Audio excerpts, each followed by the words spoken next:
Hello and welcome to this week's Property Matters, the show that brings global trends to an Irish audience to help shape your knowledge of the industry. You can contact us on Twitter at iPropertyRadio or email at hello@iPropertyRadio.com.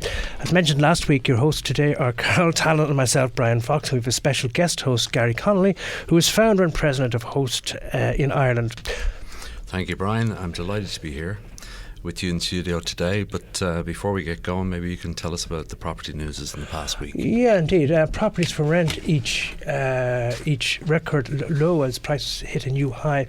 On May 1st, there were just 2,700 homes available to rent nationwide, the lowest ever recorded in the series dating back to 2006, while the average monthly rent increased 8.3% in the past 12 months to €1,366. The other news is that plans for the long-awaited Lewis system in Cork are being revealed. Ireland's build-to-rent sector ramps up with plans lodged for more than 6,000 residential properties in the space of 5 days. And in South Dublin, plans to build 8,400 homes have been approved by An Bord Pleanála. And finally, construction activity rose sharply in April, while purchasing inventory also ratcheted up as companies seek to avoid Brexit-related supply disruptions, according to a survey from Ulster Bank. So now our first panel of our data centre special consists of Maurice Mortell, Managing Director of Equinix Ireland, and Valerie Walsh, Senior Vice President of Asset Management Digital Reality. Maurice, Valerie, we're delighted to have you in today in the studio. Thank you for having us. So just give us a broad sort of idea of hosting and data hosting in Ireland. Yeah, Valerie, go first. Well, so data hosting we're basically the home of the cloud in Ireland. So we have large buildings that are essentially where the cloud lives. So where we house all of the servers and racks and everything, and all of the cloud guys would come and live and host their data in our centres. Okay, so you obviously go out and look for business in relation to cloud computing, do you? Yeah, we do. Our customers range. We have a variety of customers. They range from really enterprise all the way through to the financial sector. I mean, really every sector is using data at this stage. So it's really any customer that has to put their data somewhere in a secure 24/7 environment. So obviously, I mean, a lot of people know now about it's very much in the vernacular of today, the cloud computing as well, isn't it? And with business people and others as well.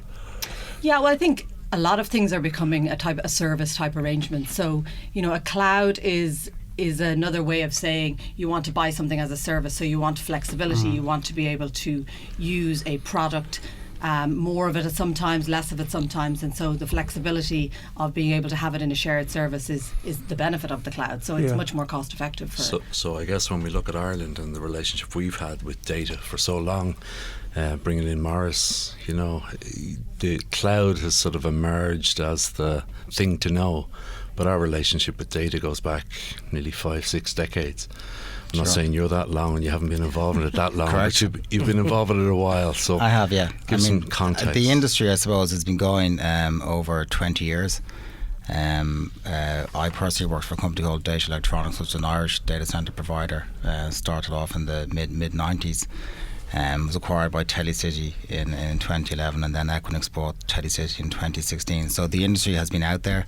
I suppose what we've seen in the last 5 to 10 years is a massive growth in the data centre footprint in Ireland, both from the cloud service providers, which we call hyperscale, and the retail providers and wholesale providers like Digital Realty, Valerie's company, and ours, Equinix.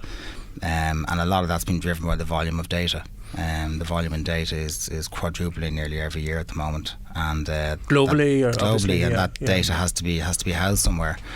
And companies are just looking to go out to third-party providers to host that data and have it accessible to themselves and their clients. But can I just ask you, why Ireland? I mean, we're a little small country. I mean, you're talking about overseas investors. How are they aware of the country and being a data centre as well, just as a matter of interest? Well, obviously we've been a sort of an attractive country for foreign direct investments for a long time. And a lot of the US-based technology companies have come to Ireland over the last 50, 60 years. So effectively, there's a long track record of companies coming into Ireland. I suppose we were lucky in some sense back in the late 90s when Ireland deregulated the telecoms market. We attracted in a lot of fledgling data centre providers, and that sort of was the embryo of the wider industry that we have today. Pedigree is a big thing. Even if we look at Digital Realty, who are in Ireland nearly 12, 13 years. If you look at the founding people in Europe, they were Irish.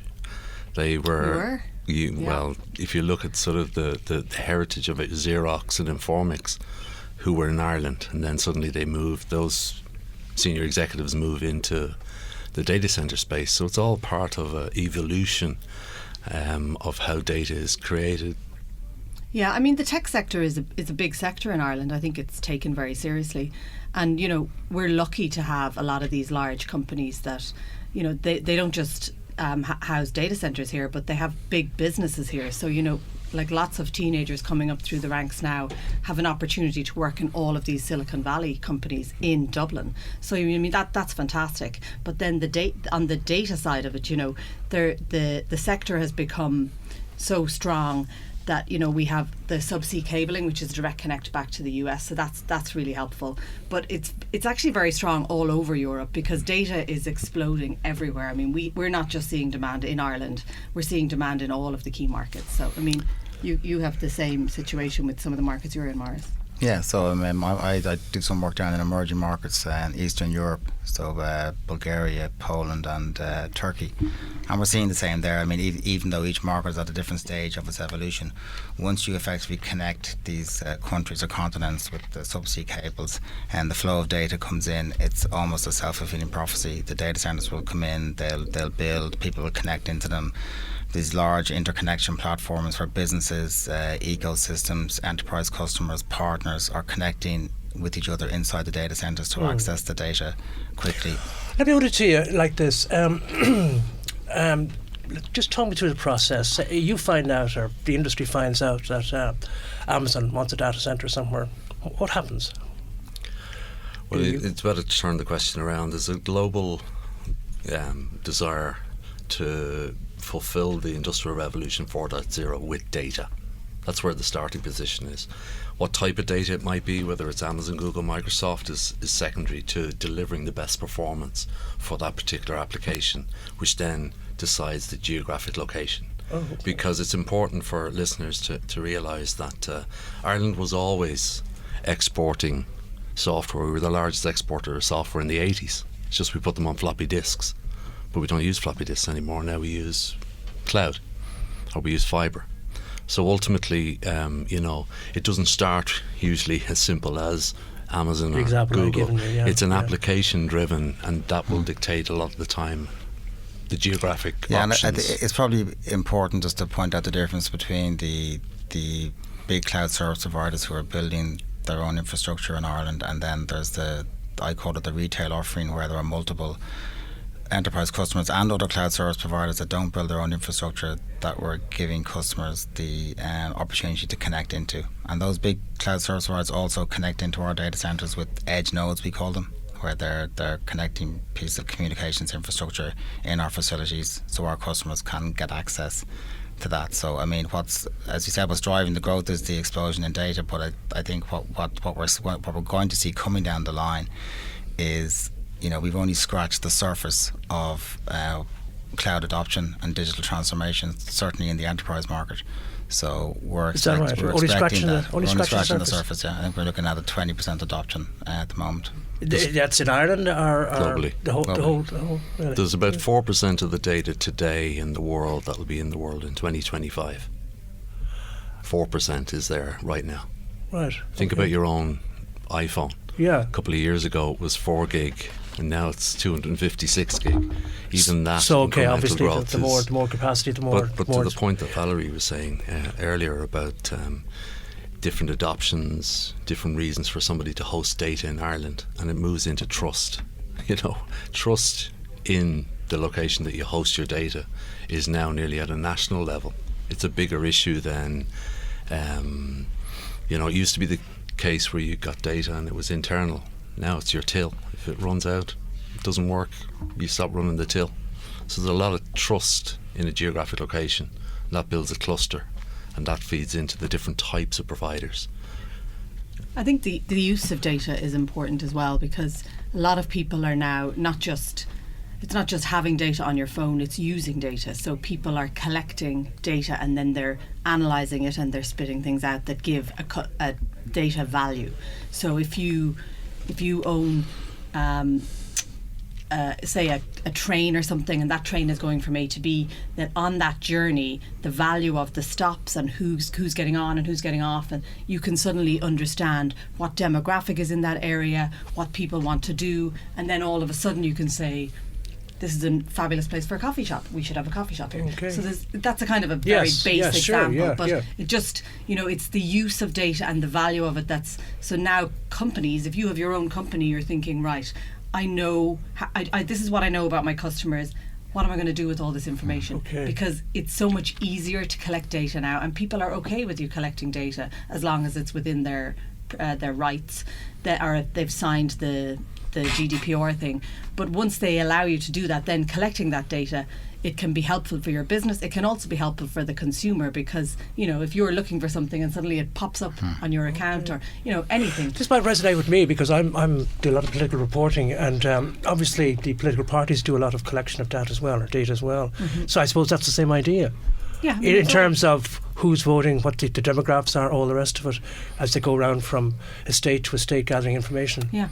As in the United States too at the moment. But that is huge business now.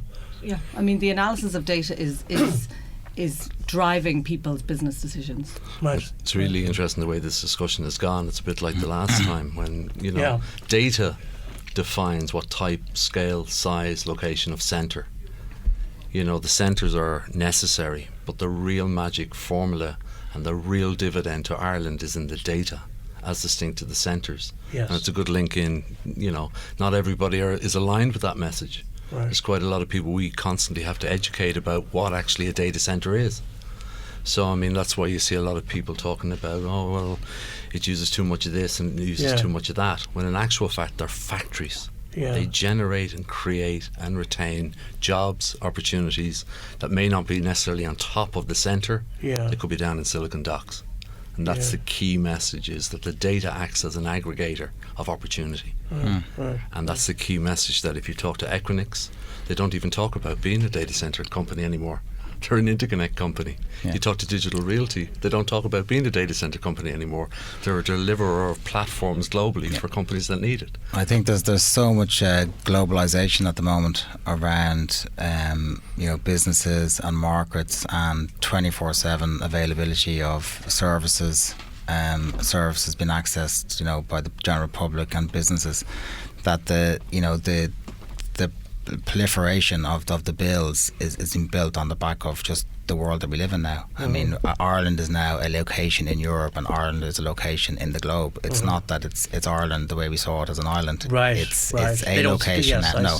And because we have this very strong history of building up this industry over the last 20 years, it has now become, a location of choice, both in EMEA but also globally, for people to come in and host their digital Have I heard assets. too that the Dublin metro area is probably one of the biggest locations in Europe for centres? It's certainly, by size and scale, is biggest right now in Europe, potentially. Of course, depending on who you read, it's the second largest cluster in the world. Very good, yeah. And in terms of attracting business to this country, I suppose there's lobby groups organised. There are various IDA. Are they involved? This is really the interesting question. Is that a lot of people internationally throw you give incentives and you give this and you give that. This really has evolved. It's a form of foreign direct investment. It has all the other challenges presented by foreign direct investment. And that's what data centres are. They should be ranked the same as the IFSC. They should be ranked the same as pharmaceuticals. So they're not, Garry, obviously. They are not, obviously. Well, I suppose it's the tactile nature, or the lack of tactile nature, that switch people off. Whereas, when I started in this business, and Microsoft had, big sheds with fulfillment of floppy disks, everybody said, we want lots of that. They constantly are trying to say these are manufacturing the software as they did. I think there's been a re-education of the marketplace in general terms around what a data centre is and what it does. And whilst we might have had some difficulties a number of years ago, I think there's a real understanding now of what the benefits that we bring. Because there's some. Read some criticism in the press, obviously, and Gary's just alluded to it. We're going to be talking about it in some of the other panels, but obviously now the big dividend is the fact that we're seen as a centre of excellence. You've got two wonderful senior vice president in the room. They're going out, they're actually making European decisions, they're making global decisions, and some of the other guys later, because they've been doing it 15 years, are exporting that. Parts of Denmark seem like Blanchardstown right now, because they're the skills that we're exporting, and these are the things that people don't see. But are you saying that they don't see it as foreign direct investment, or is there some? No, the dividends. It's dividends, right? The economic and job dividends are often not as tangible as other industries, and yet it's huge. There's a reason why other geographic areas are given incentives. They see the dividends. I mean, look, it's at this stage it's a foundation. I mean, it's part of the basics. You have to have data centers, space and availability, or an ability to build data centers for these cloud guys, because if they are here and their businesses are here, and if they're doing services for their customers want to know where their data is a lot of the time, and so they want their data in country or whatever. So it's just a fundamental requirement to have data centers of some scale in a country where there is this sort of data-driven type of business. What is great to see as well is that companies like Digital and Equinix now are effectively renewable energy only, not even renewable energy first, right? That's your desire. We're 100% in Europe. Right? We're 100% in Europe, right. So what you're looking at then is that take-off agreement, or that client that is driving the putting green onto the grid. It's always this dilemma that you have as well. If I put it on, will anybody buy it or pay the premium in many respects? So when you've got from scratch, it's always easier from scratch, where a dude says, okay, we're going to put in an X and it's going to be green energy. Great. You must see that with some of the latest announcements from Ireland that we're going to get to 70%, that's the desire, by the end of the decade of 2030. 2030 is 70% renewable energy, I think the good thing for data centres is everybody's very committed to green, right? So customers are, the data centre providers are. So it's, even if there are premiums to be paid, people will pay them, because it's a core value of all of our businesses. Yeah, exactly. And I suppose from the point of view of technical staff to set the centres up and to maintain them, I suppose you have to have a very talented staff, for the want of a better. They have to know what they're doing. Right things in the right order. Repeat. Critical environments. And I mean, there's no shortage of staff or talent here to keep the centres going. I mean, the trick is to retain your staff. I mean, that's the tough thing, because you have to do a lot of in-house training, because it's so bespoke, because the equipment is designed in a very specific way to never come off. So you have to, everything's redundant and everything has its place, and it is quite a specific knowledge base that you have to have. Equally, you have data center managers who are very strong engineers that you're expecting to make business decisions and have customer meetings, and so actually it's quite a hybrid role. So once you get good staff, you really have to look after them and retain them. But in Ireland, the good thing is it's English speaking, so you can retain, you can get talent from various different pools. So the English speaking is a strong plus for us. And we've been trying to work with the third level education universities to develop sort of homegrown talent, specifically around the industry, so that we're getting people that are learning in university what it takes to work in a data center environment. And there's a consciousness of them, and security. I'm sure you have to have pretty good security around these centres as well, to make sure that they're not attacked. I mean, a lot of the times we use specialist security companies, so you would have, but again, that's another source of, there'd be large security companies that would be employing hundreds of people to support all of our teams. But most of, I think you're the same. You would outsource it to a bespoke security company that would have the best in standard practice of security levels. I suppose location-wise too, you'd prefer them to be in sort of quiet areas and quiet. Well, most of them is that a factor? Most of them are located on the outskirts around the city. I mean, the big drivers, just from a location point of view, for the sites are connectivity and accessible accessibility to power. But as Valerie said, I mean, even the stuff that isn't on land, I mean, there's 300 and something million being spent on off-island fibre optic cables connecting Ireland to the US, to the Nordics, to replacing UK to Ireland cables, because it's an export product, you see. It's all export. We're exporting these services, these skills, these software, and that actually, if you look at it now, and it's interesting to see the CSO, that software, including the software in the centres, being exported, is now the largest single industry by GDP for Ireland. Really? 7 times bigger than agriculture. Unfortunately, I've got to leave it there. That was Maurice Mortell, Managing Director of Equinix Ireland. Equinix Ireland? Equinix Ireland. And Valerie Walsh, Senior Vice President of Digital Reality. Realty, excuse me. Thank you. Very informative, must say, interesting piece. So thank you both. Stay tuned. After the break, we have in the studio Anthony McDermott, partner at Mitchell McDermott, and David McCauley, Head of Policy of Host Ireland. Everything's fine on 93.9 Dublin South FM. Okay, and welcome back to our data centre special on Property Matters here on Dublin South FM with Bryan Fox, myself, Carol Tallon, and our special guest host for tonight, Garry Connolly. You can contact us on Twitter at iPropertyRadio or email hello@iPropertyRadio.com. As mentioned before the break, our guests up next are Anthony McDermott, partner at Mitchell McDermott, and Dave McCauley, Head of Policy at Host in Ireland. So Anthony, Dave, thank you for joining us here today. Welcome, gents. All right. Thanks for having us, guys. So, thank you very much for joining us this afternoon on a sunny day in Dublin. Yes. So you probably were hearing or listening to Valerie and Maurice talk about the evolution. Any sort of comments as you come in from outside to add or to detract? Or Well, I think maybe I can start off. I suppose coming at the industry as I have in the past 3 or 4 years as a kind of a layman, I suppose, one of the first things I found is the perception of the industry. People don't necessarily get what a data centre is and what the benefits so Dave, of what it is are. a data centre? I've no idea. Great. Anthony, I feel like if you ask that question to each of our guests tonight, we might come up with a slightly different answer. Well, we won't even talk about edge and all these other wonderful things, right? But what we did find, and we worked on this, Garry, together, was by looking at the industry in a kind of a scientific way, and we do a quarterly report now that we pulled out, that there are over 50 data centre buildings in Ireland, that they are the cloud, and that they're all interconnected. And we kind of know how much power they use, and we've kind of demystified a lot of the misinformation and that's out there. You came from an interesting side of the tracks as well, so you would have been part of State.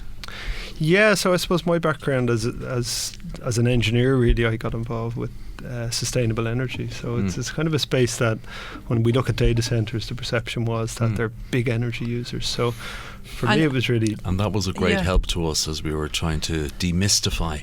I would imagine, because coming from outside of the data centre sector, that's one of the big misconceptions that we would have been aware of, that these data centres are such a huge drain. And in fact, only in the media in the last few days there was a piece running with the same headline. And look, you make a very good point there about the 50 or in excess of 50 data centres in Ireland, but we do as consumers just refer to the cloud, and I think people understand that their data is backed up to the cloud. They just don't understand what the cloud is, what it takes to maintain the cloud, and what shape that takes, what it looks like, what's the legislation around it. And that's maybe what's been missing at the moment. So from an energy usage point, and I know you touched on this earlier, Garry, with our previous guests, but coming from a sustainability point of view, how do you reconcile that with the efficiency of data centres? It's a very good question. So I suppose you can look at it different ways. I mean, the first thing is the data centres themselves are pretty much taking, I think Maurice said earlier, where you're taking the servers out of an office where they're being operated inefficiently, effectively, and putting them into a very efficient data centre. Now, I think what's mixing up the debate at the moment is you're seeing a huge multiplication of the amount of data.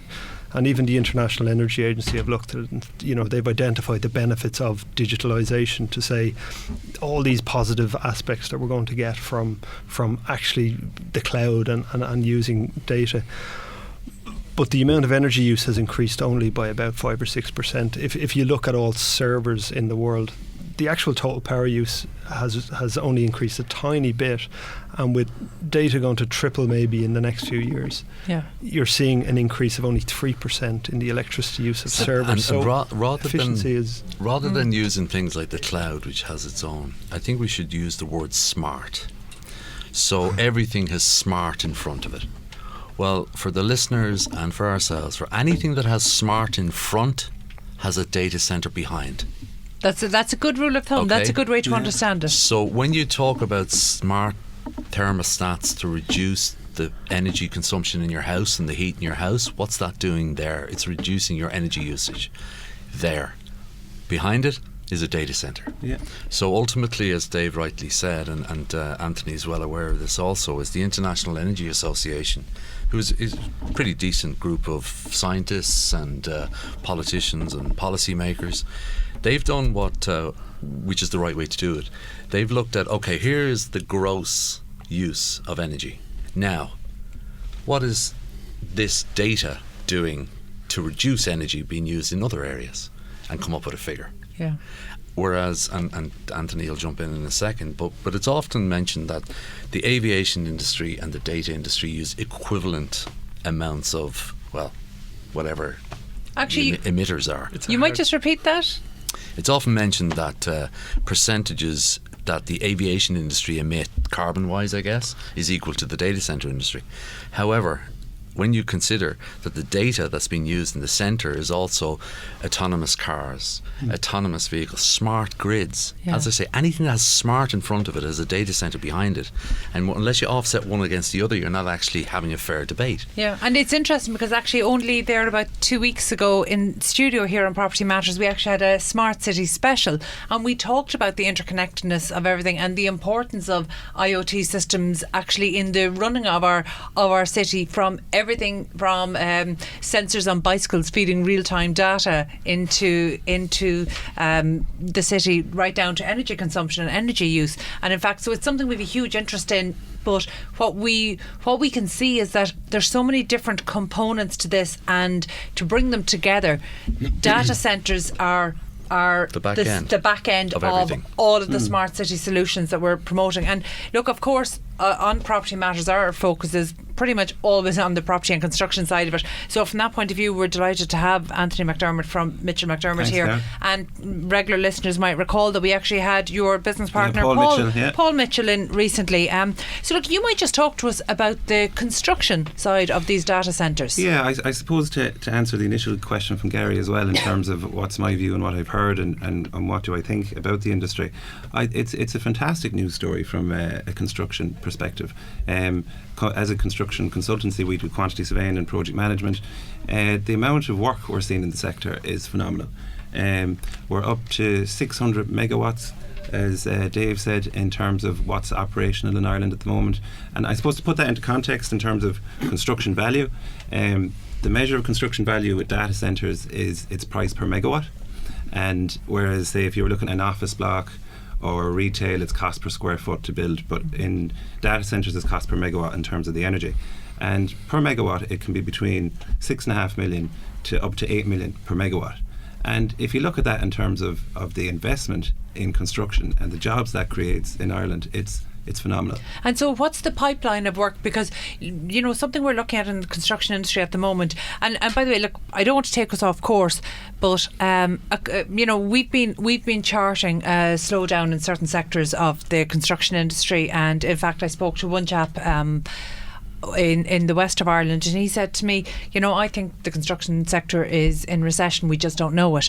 Now that doesn't seem to, with that. And that doesn't seem to be a popular view. However, there are definitely trends, particularly outside the capital, that are causing concern, things that we need to plan for. So I'd love to know, like, what's the runway here in terms of data centre work? Like, what's the pipeline of work ahead? Yeah, well, two things. I think I let Garry and Dave kick in on the pipeline, but I suppose the great thing, like, we work across all the sectors, be it hotel, commercial, residential, and obviously residential and build to rent is out through the roof, and we won't talk about that here because I'm sure you've spoken about it already. Well, no, actually, I think it's very significant. We've had 6,000 build to rent applications in 5 days last week. That's a new record. So it's a hot sector. Commercial has been a hot sector for the last few years, and it looks like it's going to continue to do so. Particularly office, you're referring to?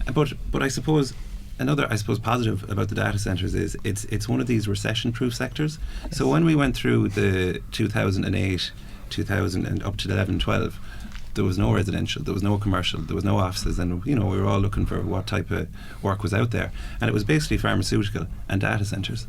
And not only that, while there was a recession in Ireland, the data centre skill base that was in Ireland could travel around Europe, be it consultants, designers, quantity surveyors, project managers and contractors.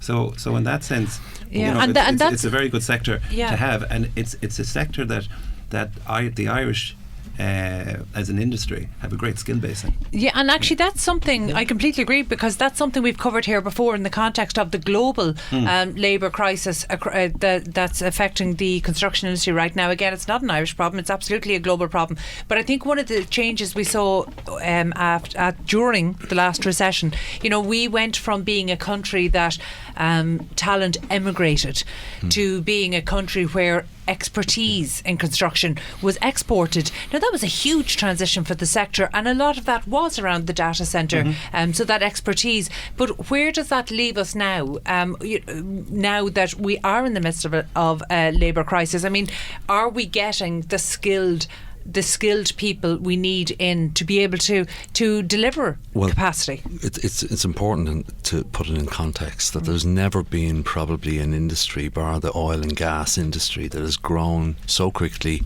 with so much capital being thrown at it. To put some context on it, we're talking about last year 100 billion globally, 1.6 or 1.3 billion in Ireland. So that's just over 1% of the global. So what's happening is, driven greatly, and we have a panel coming up later talking about exporting the skills, is that makes companies very efficient. We talk about data, we talked about it earlier, building management software and BMI and this type of stuff. That's all data. Augmented reality, virtual reality, it's all going on site to make them more efficient, all driven by data. And that's even before, which is interesting, what Anthony is saying, even before everything goes through cycles. And we're now starting to see the start of the retrofit cycle, where the data centres that were built and designed 15 years ago are now being refreshed. Now that's interesting, because where are we in terms of design? For retrofit, have the designs from 15 years ago? I would imagine they've moved on massively. I'd imagine they move on massively in 6 month periods. It goes into the energy discussion, and it's the greatest segue into energy you can have, and Dave will talk about it. Like everything, the efficiencies now. The efficiencies have moved on so much in the... If you go back 15 years, things are totally different. We actually ran an event just last week with the Sustainable Energy Authority of Ireland for designers of data centres and people from the data centre industry, and we had, when you look at the efficiency improvements, I mean, go back 10 years, you needed a lot of energy to kind of cool a data centre, whereas now you need 15% of the total energy, and that's really the limit. So what you're starting to see now is data centres being designed much more efficiently, and it's quite phenomenal. The other thing we're seeing, and your question on the pipeline, we talked about 600 megawatts and 50 odd data centres. We have a list of about 99 data centres in total. So we have another 40 odd to come, that have, most of which have approved planning permission. Wow. Do we have the capacity do we have the construction capacity for that? I would say we do, absolutely we do, and I think don't underestimate the construction industry. It's very flexible, and it can manoeuvre very quickly to meet demands, and it's proven that over boom and bust over the last number of decades. And you would think that on the basis of supply and demand, costs would be going through the roof, and your numbers. Yeah, you'd think that. So I suppose. Like, one of the questions before we came in was, why Ireland, and obviously there was the general standard answers on that. But one of the other things is that Ireland is extremely competitive construction cost. So if we look at it, as we call FLAP, which is Frankfurt, London, Amsterdam and Paris, and Dublin being now the largest cluster in Europe, it's actually the most competitive in Europe in terms of construction cost per megawatt.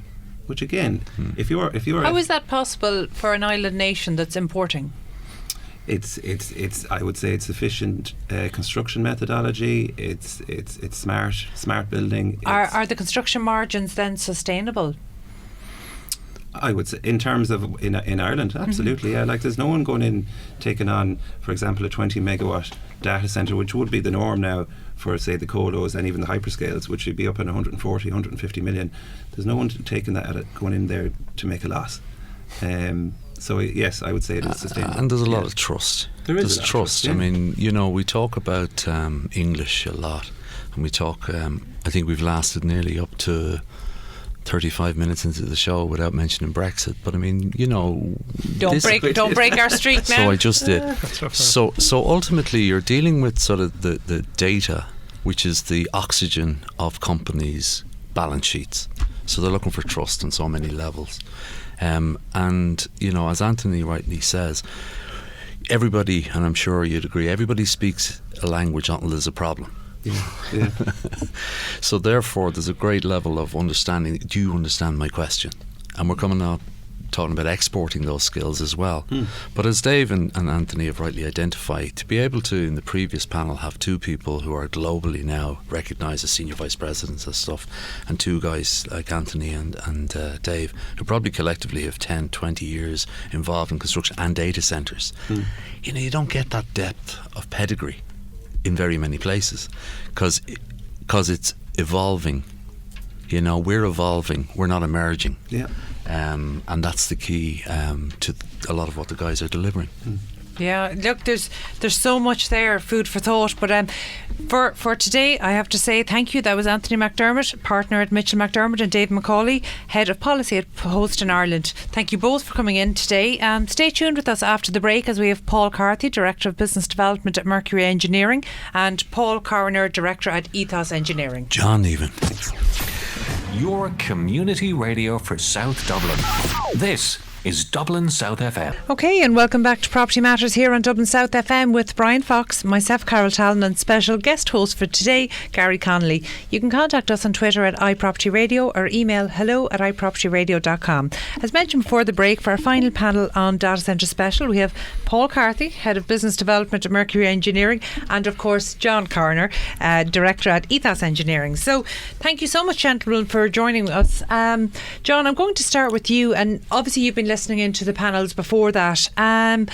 One of the things that, because the data centre section, as Garry rightly pointed out, everything that has smart in the title has data centre in the background. So you might just talk to us about how we're using technology to make the world a smaller place. Right. Well, us being a small to medium sized company, we've about 80 people in our office, engineers, but we're punching above our weight, you might as well say. But that's the Irish way. We feel we are anyway.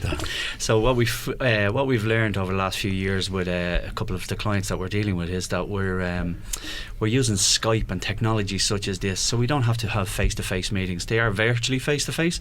We can share all the documentation, we can share everything with them, we can share models and walk them through Navisworks models of everything that we're doing and constructing, and they can have their comments, and we're done within an hour. And this could be with guys in Seattle who are getting out of bed, we're finishing our day. So the world becomes a smaller place. Everybody becomes more collaborative with the way that things are working.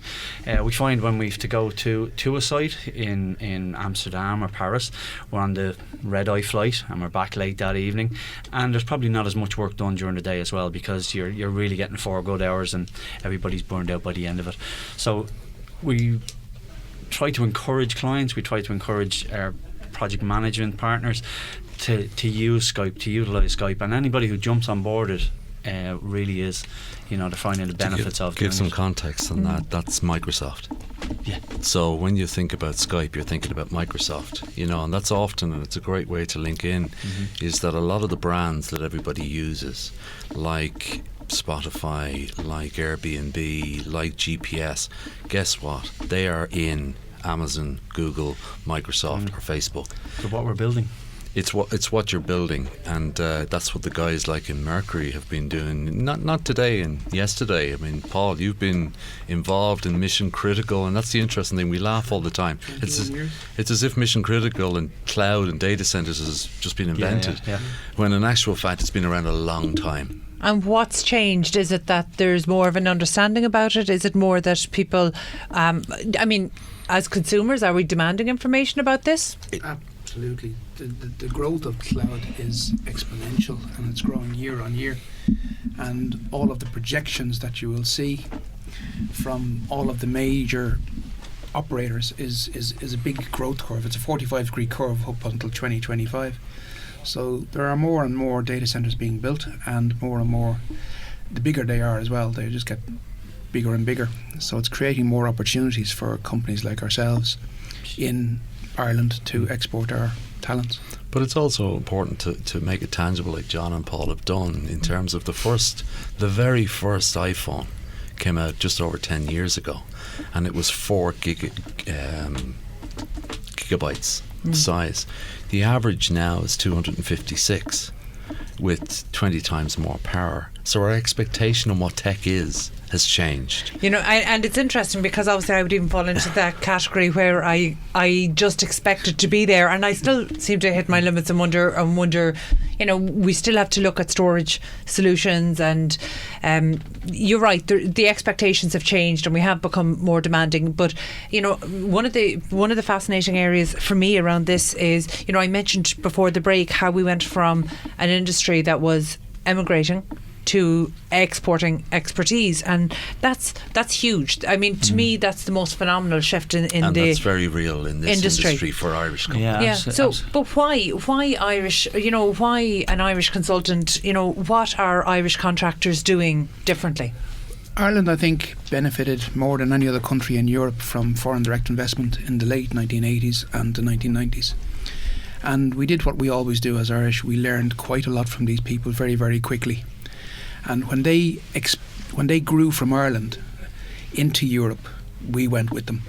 So effectively, a lot of what we're doing as a construction company is with the people that we've worked for previously here in Ireland. So then what I'm hearing is it's about more than just the expertise, it's about the relationships as well. Relationships are hugely important, and trust, absolutely. So you bring the lessons learned, you bring the knowledge transfer from this project to the next project, and it works for the client because they're working with the same team in multiple jurisdictions.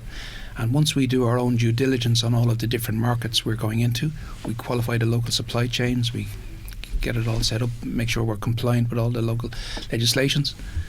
It works quite well. And you've got the likes of Val and Maurice who were in here earlier, and their teams are local as well. So, you know, we're dealing on a one-to-one with these teams, and while they're working in multiple countries as well, so we're making it easier for them that we're bringing to the one spot. They get to know you get to know how they work. So it's a lot about building on the relationships of what we do. We were speaking off air. John is the guy who's gone back to college for his Thanks very much, sins to be in the legal profession. But that's something that can't be underestimated as well, is that, you know, these are mission critical tills running for organisations. So, you know, they want to make sure that the contracts and the legals and all that type of stuff, I don't understand it probably as well as you do, but we spoke about common law and civil law and all that type of complexity. Well, I presume there's jurisdictional issues because we're storing data in Ireland that's generated anywhere around the world. Well, there's a physical challenge and a virtual challenge, and it's often the discussion that's have. If we were to talk about virtual data privacy and data protection, give us another 15 shows. If we talk about physical, that's the same physical challenges as a pharmaceutical is for a data centre. You know, they're mission critical facilities, but it's more virtual when you talk about common law and this type of stuff and contracts. But I mean, I guess you can umbrella all that by saying it's about trust. Can I trust them and them to understand the question and execute. Is that fair, Paul? As Carol said, it is about relationships and trust that's built up, and trust is only built up by performing years on years on years. Everybody has a task, everybody has a job. They are responsible to their own senior management as it progresses. But is this all feeding into kind of one big process? Like we hear frequently that Ireland is becoming, if not already there, a centre of excellence for data centres. Is this taking in all of the different components? Like I said, we learned from these multinationals when they came into Ireland first, and we are exporting that. We learned their process, we learned their ways, we learned health and safety was a big issue back in the early 1990s. We learned, and now we kind of lead the field across Europe when it comes to construction safety. We're bringing a new level to the Europeans. Yeah. But I also think there's a can-do attitude that comes with us as well. That while we're learning, we're adapting. They're changing, we're adapting to it.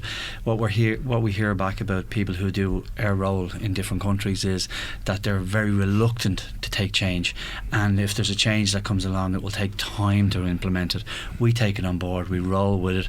We almost don't change the programme of works, that we have this attitude of let's just get it done, get on with it and be out there. Because myself and Paul were talking and we're just saying winning the stuff is great, achieving it and getting it finished is great, and moving on to the next one is great.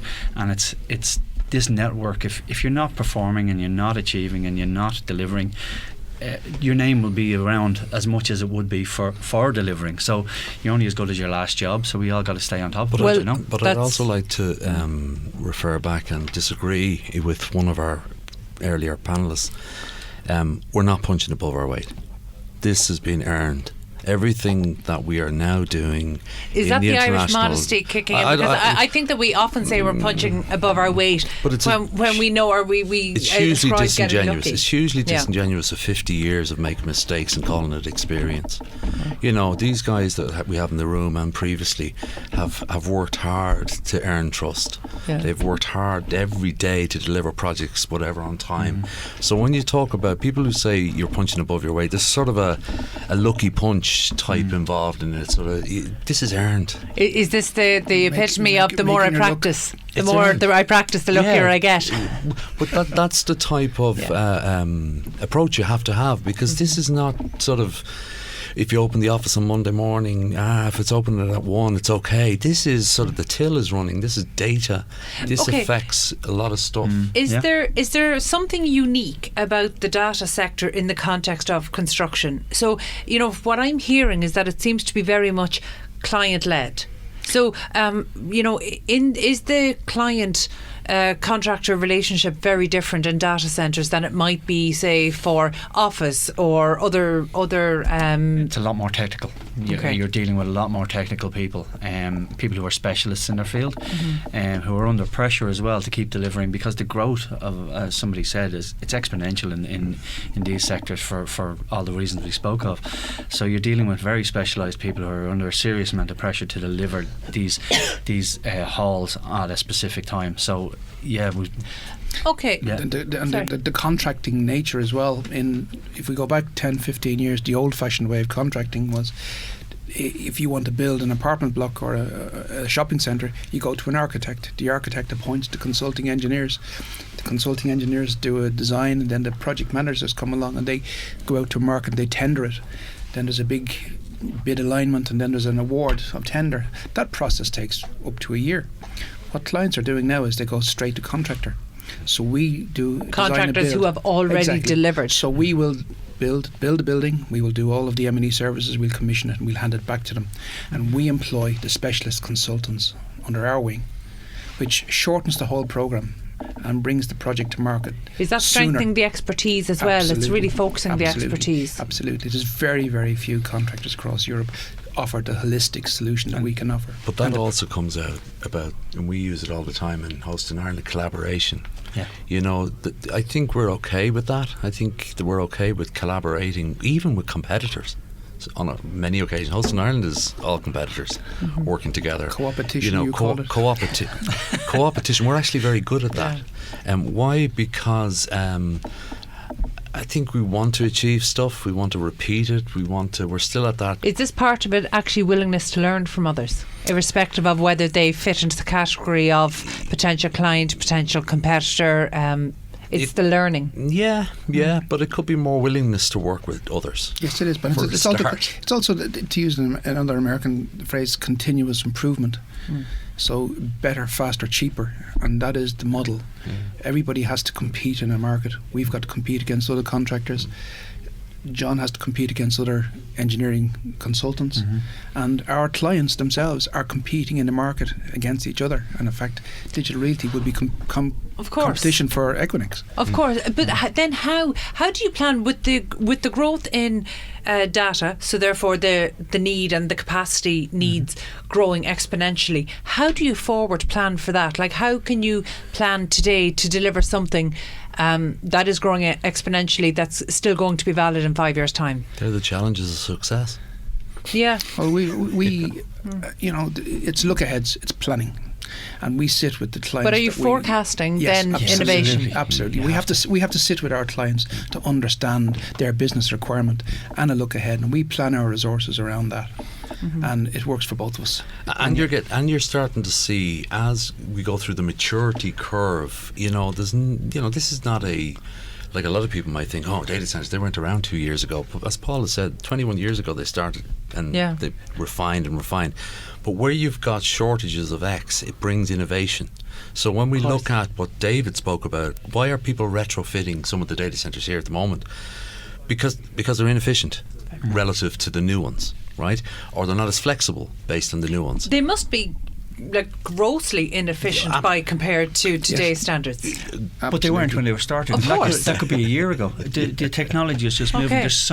The problem here is that the servers are getting more power hungry, so you need more cooling to get that heat away. But I presume they're more power hungry because they're building capacity exponentially. They're building capacity, and the chips are getting smarter, and the servers are getting smarter, and there's all that stuff that goes with it. So we've got to go back in, and you're basically finished one, and there's somebody coming in at the back end of it, and there's new technology being rolled out, and you just have to retrospectively refit that, and that business is as big as the building business. It's almost, you've got all these hyperscale guys who are spending as much money retrofitting as they are building. So something so time sensitive, it really feeds in then to what you were saying, Paul, about not having the time to waste on a prolonged bidding process and tendering process, because suddenly time really is of the essence. Absolutely. Time is critical to all of our clients. And I'm not saying that, because the contractor to client model, they have their own consultants in there benchmarking us against best practice in the market. So, they do get value for money. It's not a blank check for us by any stretch of the imagination. So we all have to be competitive, as I mentioned earlier on, but that's the way they manage it. And in terms of benchmarking, Garry, you're our co-host for today, and that tells me that you haven't been hit with any questions. So can you tell me then, in terms of benchmarking, because you're promoting excellence and you're promoting people to host in Ireland. So I mean, where are we in terms of benchmarking, and are we not just in Ireland, contractors against contractors, but where are we in terms of international standards? All I can really refer to is, as I said earlier, when I go to Frankfurt, London, Amsterdam and Paris, which are big clusters in Europe, or I go to Odense, or I go to Stockholm, and I go into certain locations, I feel like I'm in Blanchardstown. And that is the best thing I can possibly say, is because the contractors, not just main contractors, not just professional services, but the companies that are wiring these things, that are terminating these things, that are even negotiating diesel, right down to what a lot of people say, there's no jobs in data centres. They are out there learning, teaching, which is wonderful. We're teaching some of the other locations. So in terms of benchmarking, I think the proof of the pudding is actually that a lot of the orders, and Paul, you can tell me, there's 100 billion I mentioned earlier that's going to be spent globally on data centres and infrastructure, probably 1.3 in Ireland. You're looking at some companies, Irish companies, that are doing nearly $1 billion, not in Ireland, on data centres. Yeah. So we're starting now to see real numbers, and to your exact point, we're importing that. And we're importing skills. We're exporting skills, and for instance, we have 725 people currently working in Europe, travelling every week, back and forward, earning good money, gaining a lot of international experience, building their own careers, and building us as a business. And building on the pedigree of the Irish, which we started off earlier talking to Valerie about how digital realty came to Ireland. Well, guess what? The guy who actually decided to do digital realty worked for Informix. So it's all building constantly on this pedigree. And Informix used to do software on floppy disks. Then they said, oh, we go. So it's building this constant pedigree. Ireland, like every geographic area, has its top. But the wonderful thing about this discussion is there isn't a top with what they're doing, what the guys are doing, because they're exporting the skills to an infinite market. Yeah. Okay, Growing but then, market, but just to close out, what's next in 30 seconds? I think what's next, and I'm going to throw a total curveball, is we'll start to put data on DNA, and we won't use energy at all, because that is the ultimate. The data is growing. It's such a phenomenal. I feel like you saved the best for last, and we're going to have another show on this. DNA. Thank you. Okay. So that was Paul Carthy, Head of Business Development at Mercury, and John Coroner, Director of Ethos Engineering. Thank you so million both for coming in. Thank you very much. You had to hang around a while, so I hope that not like all panels you could work it out. So that's it, I guess, for this week and in studio today. Thank you so much for having us. As President of Host in Ireland, I've thoroughly enjoyed my time with 6 of our Executive Council guys. You're very welcome. And thank you. And I guess Twitter, Facebook, Google. I have a face for radio, so I'm glad we're not being streamed on television. Well, we're all contactable on iPropertyRadio. And look, for myself, I want to thank all of our guests. I mean, I think this is just the start of lifting the lid. So thank you so much. I want to thank you all for being here with us today. Special thank you to Garry for arranging everything and for actually opening this up to us. Also thanks to Shane Flynn, who's on sound, and producer Katie Tallon. We're back at the same time next week. Stay tuned for Bowl of Soul, which is coming up next. So from Bryan Fox, myself, Carol Tallon, and our special host, Gary Connolly. Thank you. Have a great week. Bye-bye, everybody.